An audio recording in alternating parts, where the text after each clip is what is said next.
Vigilance ଜାଲରେ ପଡ଼ିଥିବା Jatani block ସହକାରୀ ଯନ୍ତ୍ରୀଙ୍କ ଅଫିସରେ ରେଡ୍। ସହକାରୀ ଯନ୍ତ୍ରୀ ନିବେଦିତା ମହାନ୍ତିଙ୍କ ଜଟଣୀ ବ୍ଲକ ଅଫିସରେ ଆଜି ଭିଜିଲାନ୍ସ ଯାଞ୍ଚ କରୁଛି। ଦେଶୀ ମାଛ, ପରିବା, ମଟନ ଡିମାଣ୍ଡ କରୁଥିଲେ ମ୍ୟାଡାମ ଦେଶୀ ମାଛ, ଚିଙ୍ଗୁଡ଼ି, ବାଳକାଟି ମଟନ, ପାରାଦୀପ ଇଲିଶ ଦେଶୀ ପରିବାର ଡିମାଣ୍ଡ କରୁଥିଲେ। ଯେଉଁ ପିଲାଟି ନିବେଦିତା ମ୍ୟାଡାମଙ୍କୁ ଭିଜିଲାନ୍ସ ହାତରେ ଧରାଇଛି ସେ ନିଜେ ଦେଶୀ ମାଛ ନେଇ ଯାଇଥିଲା। ନିର୍ବାଚନ ପରେ ଲୋକଙ୍କୁ ଅଧିକ ହଇରାଣ କରୁଥିଲେ madam. Bureau report, news Odisha TV.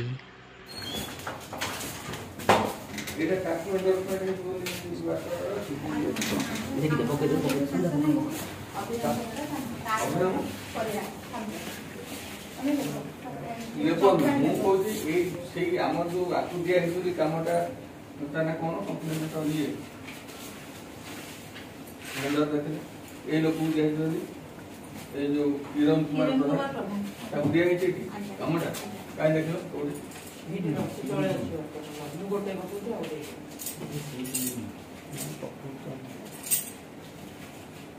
आरोटर madam madam